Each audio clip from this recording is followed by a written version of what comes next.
నమస్తే, welcome to our channel. నేను మీ Venkatesh. Welcome to our channel. Gram panchayat ఎన్నికలు వస్తున్నాయి. దాదాపుగా సెప్టెంబర్ వారంలో, అంటే సెప్టెంబర్లో పూర్తిగా గ్రామ పంచాయతీ కానీ సర్పంచ్ కానీ వార్డు మెంబర్లు కానీ ఎంపీటీసీ కానీ జడ్పీటీసీ కానీ పూర్తి స్థాయిలో కంప్లీట్ చేయడానికి రాష్ట్ర సర్కార్ సిద్ధమవుతా ఉన్నది. దీనికి ఇక బీసీల రిజర్వేషన్ ఇస్తుందా అయ్యేదా అంటే అందుకు దాదాపుగా బీసీల రిజర్వేషన్ పంగనామా పెట్టే అవకాశం కనబడుతూ ఉన్నది. ఇరు పార్టీలకు కూడా ఏదో ఎలక్షన్లు పెడితే పెట్టని, మేము బీసీల సెంటిమెంట్ అడ్డం పెట్టుకొని, ముఖ్యంగా మేము బీసీలకు మేము కొట్లాడినాం, బీసీల 42% రిజర్వేషన్లపై మేము మాట్లాడినామంటే మేము మాట్లాడినాం, మేము చేయదలుచుకున్నాం. కానీ ఆ పార్టీ ఆపినాయని ఈ పార్టీ మీద దుమ్మెత్తిపోసుడు, ఈ పార్టీ ఆ పార్టీ మీద దుమ్మెత్తిపోసుడు, ఇదంతా రాజకీయ రణరంగంలో ఈ నాటకం అనేది కామన్ అయిపోయింది.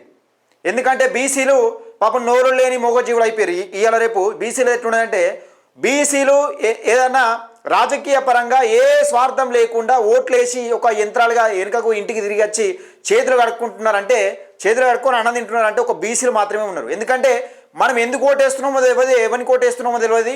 అసలు మనోడు అక్కడ మన హక్కుల గురించి, మన భవిష్యత్తు గురించి, మన భవిష్యత్ తరాల గురించి మాట్లాడే నాయకుడు అక్కడ బీసీ అన్నట్టు ఉన్నాడా? మరి నిజంగా మన బీసీలల్లా, మా యాదవ్ సోదరులల్లా, మన దళిత మన ఏది మున్నూరు కాపు సోదరులలా, లేకపోతే మన పద్మశాలి సోదరులలా, ఇంకా ముదిరాజు సోదరులలో ఎంతమంది నాయకులు ఉన్నారు, ఎంతమంది ఎమ్మెల్యేలు ఉన్నారు? రాష్ట్రంలో 119 నియోజకవర్గాలలో మన బీసీల వాటా ఎంత, మనకు ఉండాల్సిన వాటా ఎంత, మనకు దక్కింది ఎంత, మన బీఫామ్లు రావాల్సిన ఎంత, ఇది అన్నది లెక్క లేకుండా ఎవరికైనా ఉన్నారు నిజంగా ఓన్లీ ఓట్ల యంత్రాలుగానే పనిచేస్తున్నారంటే, ఓట్ల యంత్రాల లెక్కనే పనిచేస్తున్నారంటే ఒక బీసీలు ఒకటే. ఎందుకంటే మా దళిత సోదరులకు వాళ్ళకు కావాల్సిన వాటా ఎంతో కొంత వాళ్ళకి తక్కువ అయినప్పటికీ వాళ్ళ వాటా వాళ్ళకు ఉన్నది. ఎస్టీలకు వాటా వాళ్ళకు ఉన్నది. ఇక లేని వాటా ఏంటంటే 60% ఉన్న బీసీలు, రాజ్యం ఏలాల్సిన బీసీలకు మాత్రమే వాటా లేదు. అంటే రాజ్యాధికారంలో ముఖ్యంగా ముందుకెళ్లాల్సిన విషయం పక్కకెడితే, రాజ్యాధికారంలో కనీసం 119 నియోజకవర్గాలలో కనీసం మనకు ఒక బీఫామ్లు, ఇది బీసీ రిజర్వ్డ్ స్థానం అని చెప్పుకునే పరిస్థితి లేదు. ఒకసారి అర్థం చేసుకో. అంటే బీసీల బతుకులు గంత బిచ్చగాల లెక్క తయారైపోయినాయి. సరేగా ఈ విషయం అసెంబ్లీ స్థానాలు ఇంత పెద్దగా ఇప్పటికిప్పుడు ఇంత పెద్ద కొందరికి ఈ విషయం అనేది ఇది పెద్ద కొంచెం వేరే అనిపించవచ్చు. అయితే మనం ఒక్కసారి పైనుంచి ఒకసారి కిందికి దిగుదాం. కిందికంటే ఎక్కడికి? ఈ స్థానిక ఎన్నికలకు దిగుదాం. స్థానిక ఎన్నికలలో దిగడానికన్నా ముందు దయచేసి మిత్రులు మీకు దండం పెట్టి చెప్తా ఉన్నా, గ్రామ ప్రజలకు కానీ నియోజకవర్గ ప్రజలకు కానీ వీళ్ళు ఎంపీటీస్కి జడ్పీటీస్కి వేసే ఓట్లు వేసే ప్రజలకు నేను ఒకటే చెప్తా ఉన్నా, మీకు దండం పెట్టి మళ్ళొక్కసారి చెప్తా ఉన్నా, దయచేసి డబ్బులు తీసుకోకుండా ఓటేయరు. ఎందుకంటే మిమ్మల్ని మీరు ఎన్నుకున్న నాయకుడు పనిచేయడానికి అవకాశం ఉంటుంది. మిమ్మల్ని మీ ఓట్లతో గెలిచిన నాయకుడు కూడా మీకోసం పనిచేసే అవకాశం ఉంటుంది. ఎందుకంటే మీ ఓట్లలో ఎన్నికలలో గెలవడం కోసం ఎకరాల భూములు తాకట్లు పెట్టుకొని లక్షల అప్పు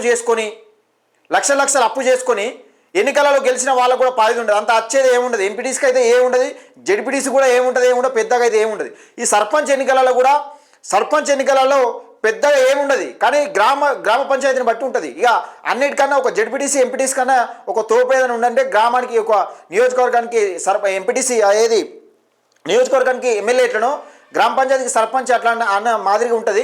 ఇప్పుడు ఈ పరిస్థితులు చూస్తూ ఉంటే, ఇక్కడ బీఆర్ఎస్ ప్రభుత్వం చూస్తూ ఉంటే, ఇక్కడ కాంగ్రెస్ ప్రభుత్వం చూస్తూ ఉంటే వాళ్ళకు ఒరిగింది ఏం లేదనిపిస్తుంది కీలకంగా. ఎందుకంటే చాలామంది మన ఆఫీస్కు లైన్ కడతా ఉన్నారు.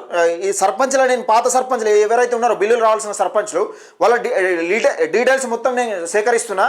వాళ్ళని ఒక్కొక్కరుగా నేను వాళ్ళు ఇంటర్వ్యూ చేసినా చేయకుండా మాకు ఇంత బాధలు ఉన్నాయని చెప్పినా కానీ నేను కనీసం తీసుకొచ్చైనా వాళ్ళని మీ కెమెరా ముంగట చూపించే ప్రయత్నం చేస్తాను. ఎందుకంటే గతంలో సర్పంచ్గా పోటీ దిగి మన గ్రామ పంచాయతీలలో ఎట్లుంటుందంటే, పోటీకి దిగితే వెనుక ఏం పోయినా పర్లేదు, మనం వెనుకకు తగ్గతాను, గుడ్డు పోయే అన్నట్టుగా మనం తగ్గేది లేనట్టుగా పోతారు. మరి ఎవరి కోసం పోతారో ఎందుకోసం పోతారో 5 సంవత్సరాల పరిపాలన కాలంలో వెనుక తిరిగి చూసుకుంటే ఏముండే, అప్పులు తప్పితే అమ్ముకున్నాడు తప్పితే ఏముండదు. చాలామంది సంపాదించుకుంటాడు, ఎవడో నోట్లకు ఒకడు ఉంటాడు, కానీ చాలామంది అమ్ముకుంటూనే ఉంటారు. ఎందుకంటే ఇప్పుడు ఈ సర్పంచ్లు ఈ కాలంలో చూస్తున్నాం కదా మనం, వీళ్ళు లక్షలు ఒక్కొక్క సర్పంచ్కి మేము ముందుకు తీసుకొస్తాం. ఒక సర్పంచ్కి, మా నియోజకవర్గంలో ఒక సర్పంచ్కి 20 లక్షల పెండింగ్ బిల్లు ఉంది. ఒక పద్మశాలి ముద్దుబిడ్డ ఎవడు ఇస్తాడు అసలు? ఈ బీఆర్ఎస్ పార్టీ ఇస్తుందంటే బీఆర్ఎస్ ప్రభుత్వం అయిపోయింది. కాంగ్రెస్ ప్రభుత్వం ఇస్తుందంటే కాంగ్రెస్ ప్రభుత్వం కూడా ఇచ్చే దాఖలాలు కనబడతలేదు. ఈ సర్పంచ్ ఎన్నికలు అయిపోయిన తర్వాత వాళ్ళ బతికేంది అగమ్య గోచరం. అసలు ఎవడు ఇస్తాడో తెలియదు, ఎక్కడి నుంచి వస్తాయో నిధులు కూడా తెలియదు.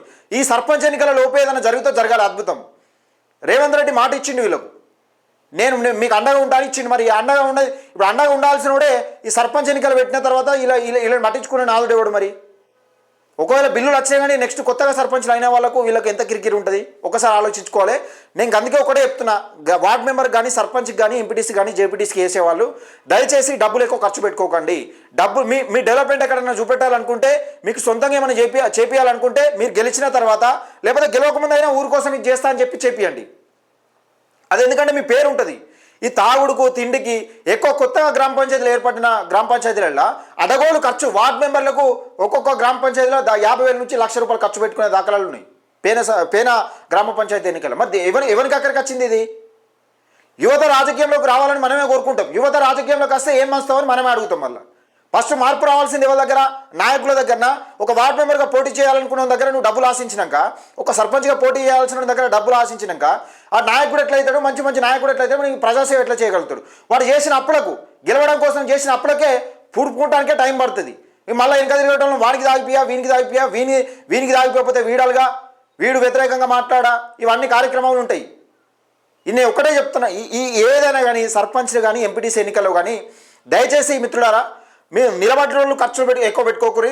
గ్రామ ప్రజలు కూడా నేను చెప్తా ఉన్నా, ఒకటే కీలకంగా మనం అవినీతి తగ్గించాలంటే మన గ్రామ స్థాయిలో ఫస్ట్ తగ్గించిన తర్వాతనే ప్రజలు మార్పు కోరుకున్నది గ్రామ స్థాయి నుంచి కోరుకున్న తర్వాతనే మన నియోజకవర్గంలో మనం బలంగా ఉంచగలిగితే, మన సర్పంచ్ అంటోని, మన వార్డు మెంబర్ అంటోని, లేకపోతే మన ఎంపీటీసీ జెడ్పీటీసీ అంటోని ఖర్చులు లేకుండా బలంగా ఉంచగలిగితే మనకు ఒక సమస్య వస్తుంది, కారు పట్టుకొని పోయి అక్కడ చేయగలుగుతాడు పని. వీడే అప్పుల కుప్పై పెంటాయి తయారు చేసినాక ఇప్పుడు 5 సంవత్సరాల కాలంలో గెలవడం కోసం అప్పులు చేసి ఒక 20-30 లక్షలు అప్పు చేసి గెలిచిండు అనుకో, అప్పు ఎక్కడి నుంచి తీసుకొస్తారు? మరి ఇప్పుడు రాష్ట్ర ప్రభుత్వం ఉన్నది, మీకు సింపుల్గా చెప్పాలంటే రాష్ట్ర ప్రభుత్వం ఉన్నది. రాష్ట్ర ప్రభుత్వం మనకి ఇచ్చిన హామీల కోసం ఎవరి మీద అప్పులు చేస్తున్నది? మనమేనే కదా. మళ్ళీ ఇప్పుడు ఉచిత బస్సు ప్రయాణం పెట్టింది, ఎవరి మీద అప్పు అవుతున్నాయి? మనమేనే కదా. ఇప్పుడు కరెంటు బిల్లు ఫ్రీ అంటుంది, ఇది అంతవేళ కడతారు? రేవంత్ రెడ్డి కడతాడా? ఎవరు కట్టాడు? మరి వాళ్ళు కట్టినప్పుడు ఈ సర్పంచ్లు ఎందుకు బాధపడాలి? సర్పంచ్లో బిల్లులు వస్తున్నాయంటే మరి ఒక్కొక్కరికి 20 లక్షలు, 15 లక్షలు, 5 లక్షలు, 10 లక్షలు, తక్కువలో 15 లక్షలు ఉన్నాయి ఒక్కొక్కరికి. ఈ బిల్లు అంతా ఎవరు కడతారు మరి? ఇప్పుడు ఒకవేళ సర్పంచ్ ఎన్నికలు అయిపోయిన తర్వాత ఇలా బిల్లులు రాకపోతే పరిస్థితి ఏంది? చాలామంది భూమి కాయిదాలు కుదబెట్టిన వాళ్ళు మేము ఇట్లా అయిపోయింది, అట్లా అయిపోయిందని చాలామంది బాధపడతా ఉన్నారు. ఏంది పరిస్థితి? గ్రామ స్థాయిలో దయచేసి ఒక్కటే చెప్తా ఉన్నా, యువకులకు కూడా చెప్తా ఉన్నా, మేము ఏదో చేస్తాం, అదే వార్డు మెంబర్లతో సర్పంచులతో మీరు ఏం చేయలేరు. మీరు కావాలనుకుంటే ప్రజాసేవ చేయండి. ముందుగానే మీరు ఏం చేస్తారో బాండ్ పేపర్లో రాసియండి.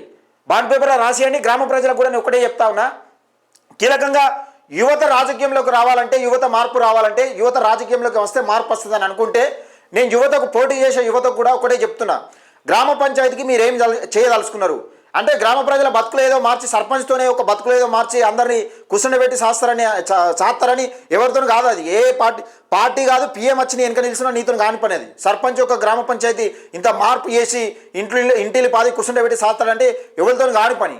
కానీ మీరు క్లారిటీగా మీ గ్రామ పంచాయతీకి సమస్యలు ఏమున్నాయి, ముఖ్యంగా ఈ పింఛన్ల సమస్యలు కానీ, లేకపోతే ఈ సదుపాయాలు, రవాణా సదుపాయాలు, బస్సు సౌకర్యం కానీ, లేకపోతే ఇంటి ముంగట ఈ వ్యవస్థ, ఇంటి ముంగట గడ్డేలు కానీ, నీటి గ్రామ పంచాయతీలలో ఇవే ఉంటాయి కదా, మనం డైలీ చూస్తున్నాం కదా, ఇవే ఉంటాయి. పర్టికులర్లీ ఈ సమస్యలు ఏమున్నాయి ఒక బాండ్ పేపర్ రాసుకోండి. నేను గివి చేయగలుగుతా, ఎమ్మెల్యేను గివి ఫండ్స్ తీసుకురాగలుగుతా, ఎమ్మెల్యే దగ్గరికి పోయి గివి ఫండ్స్ తీసుకురాగలుగుతా అని క్లియర్గా చెప్పండి. ఒకసారి యాక్సెప్ట్ చేయండి. ఇప్పుడు 4 నిల్చుండే 4 బాండ్ పేపర్లు పెట్టుకొని రాయండి. అంతేగాని వీడు ఈ గ్రామ పంచాయతీలలో ఎలక్షన్స్ అంటే ఎట్లుంటాయంటే, ఓట్లు చీల్చడం కోసం ప్రత్యేక ప్రణాళికలు పడుతూ ఉంటారు కొద్దిగా పెద్ద మనుషులు. మన ఇప్పుడు నియోజకవర్గాలలో వీళ్ళు ఎట్లయితే పార్టీలు నడిపించే ఈ రామేశ్వరరావు వీళ్ళందరూ ఎట్లయితున్నారో, ఈ గ్రామాలలో కూడా పెద్ద మనుషులు ఉంటారు. మనం చెప్పినోడే గెలవాలి సర్పంచ్కి, మన చేతిలో ఉన్నోడే సర్పంచ్ గెలవాలి. వీడైతే మనం చెప్పినట్టు వింటాడు, వీడు చెప్పినట్టు వినేదేందో వాడు చేసేదేందో మన నాకు అర్థం కాదు. ఇప్పుడు గ్రామాన్ని వీళ్ళ చేతిలో ఉంచుకొని ఏం చేస్తారంటే, ఏదైనా పంచాయతీలు చేసుకుంటే వీడు అడ్డం పడద్దు, మనం ఏం మాట్లాడితే అదే మాట్లాడాలి బసవన్న లెక్క. వాడైతే ఓకే. గట్నే ఉంటే చాలా గ్రామ పంచాయతీలలో అదే జరుగుతుంది, చెప్పుకోరు. కానీ పెద్ద మనుషులు కొందరు మూల స్తంభాలు లెక్క ఉంటారు. పెద్ద మనుషులు వాళ్ళు ఏం చేస్తారు, చేయాలి మావాడు ఓ 10 మంది ఏమి వీడు మావాడు, వీడు గెలిపియాలి. వీని ఏంది ఈయన గెలిపించేదేందో, మరి అక్కంచెలు తీసుకొచ్చేదేందో.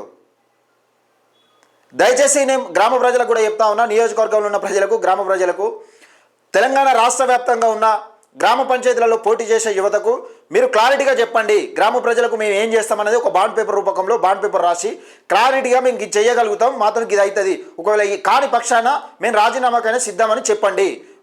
కనీసం దయచేసి ఒకటే చెప్తున్నా, ఇవి చేయగలుగుతా నేను, నా దగ్గర డబ్బులు ఆశించకండి, నేను 100% చేయగలుగుతా, డబ్బులు ఆశిస్తే మాత్రం నాతో కాదని చెప్పండి. మీరు గ్రామ ప్రజలకు కూడా ఒకటే చెప్తాను, నాయకులకి చెప్పిన గ్రామ ప్రజలకు కూడా ఒకటే చెప్తాను, డబ్బులు తీసుకోకుండా ఓటేస్తాం, నువ్వేం చేయగలుగుతావో మాకు ఒక బాండ్ పేపర్ రూపంలో రాసి 5 సంవత్సరాల కాలంలో నువ్వు చెప్పిన చేయకపోతే ఒక సంవత్సరం ఉండగానే రాజీనామా చేసి ఇది చేయాలి. దయచేసి ఇట్లా అయితేనే రాజకీయంలో మార్పు వస్తుంది. మనకి సర్పంచులు, వార్డు మెంబర్లలో, ఎంపీటీసీ, జెడ్పీటీసీలనే మార్పు కోరుకోకపోతే మన ఎమ్మెల్యేలు, ఎంపీలు, మన బీసీ బిడ్డలను, ఎస్సీ బిడ్డలు మనం ముందు స్థాయికి తీసుకెళ్ళడం. ఎందుకంటే మనం డబ్బులు తీసుకోక ఓట్లు వేసి ఎప్పుడైతే ఓట్లు వేయడం మార్పు మొదలైందో అప్పుడే మన రాజకీయం స్టార్ట్ అవుతుంది, అప్పుడే మన రాజకీయ మార్పు మొదలవుతుంటుంది. ఎందుకంటే ఇక సర్పంచ్, ఎంపీటీసీ ఎన్నిక, జెడ్పీటీసీ ఎన్నికలనే మన దగ్గరలోనే మనం పైసలు తీసుకొని ఓటేసి మనం ఓటు అమ్ముకున్నామంటే మనం ఎంపీకి, ఎమ్మెల్యేలకు మనల్ని కొంటూ చాలామంది ఉంటారు. ఎవడు వాడు నిల్చుంటాడు, డబ్బులు ఉన్నాడు, కోట్ల ఉన్నాడు, వస్తాడు, బీఫామ్ తెచ్చుకుంటాడు, నీ ఓటు కొంటాడు, కథ నేను 5 సంవత్సరాలు గుత్తగొట్టినట్టు చేస్తాడు, నిన్ను దోసుకుంటూనే ఉంటాడు ఎప్పటికీ. రాష్ట్రానికి అప్పుడు పెరుగుతూనే ఉంటాయి. దయచేసి మిత్రులారా ఒకటే చెప్తా ఉన్నా, పక్కాగా చెప్పండి, గ్రామ పంచాయతీలో పోటీ చేసే సర్పంచ్లు కానీ లేకపోతే ఎంపీటీసీ పదవిలో పోటీ చేసే ఎంపీటీసీలు కానీ మీరు ఇది చేయగలుగుతా, జెడ్పీటీసీలు కానీ ఇది చేయగలుగుతా, నా గ్రామానికి చేయగలుగుతా, అవసరం ఉంటే బాండ్ పేపర్లో రాసియండి. తర్వాత ప్రజలకు కూడా గల్లా పట్టుకొని అడిగే రోజులు దగ్గరలో ఉంటాయి. ఎందుకంటే ప్రజలకు కూడా బలం ఉంటుంది. నువ్వు డబ్బు తీసుకొని వాళ్ళు ఇచ్చే 500కు కోట్ర సీసాకి ఏం రాదు. ఆ కోట్ర ఏదో నువ్వు ఎప్పుడు తాగుతూనే ఉంటావు. ఒకరోజు కైకిలు పోతే నీ కైకిల్ లెక్క కాదు 500 రూపాయలు. వాళ్ళు ఇచ్చే 500తో నీకు పొద్దు కూడా గడవది, నీ ఇంటిల్లి పాది పొద్దు కూడా కలవది. ఒక్కసారి అర్థం చేసుకోవాలి. అవినీతిని తగ్గించండి. ముఖ్యంగా గ్రామ పంచాయతీ ఎన్నికలలో మద్యం ఏరులై పారుతుంది. ఎంపీ ఎమ్మెల్యేల కన్నా మద్యం ఏరులై పారేది ముఖ్యంగా గ్రామ పంచాయతీ ఎన్నికలనే. దయచేసి ఈ ఏరులను తగ్గించండి, మద్యపానం నిషేధించండి, గ్రామ పంచాయతీ ఎన్నికలలో డబ్బు ప్రవాహాన్ని తగ్గించండి. ఇది ఒకటే చెప్తా ఉన్నా. దయచేసి మీరు ఏ గ్రామ పంచాయతీ నుంచి పోటీ చేయాలనుకుంటున్నారో లేకపోతే మీరు ఏ జిల్లా నుంచి పోటీ చేయాలనుకుంటున్నారో మీ అభిప్రాయాన్ని కింద కామెంట్ సెక్షన్లో తెలియజేయండి.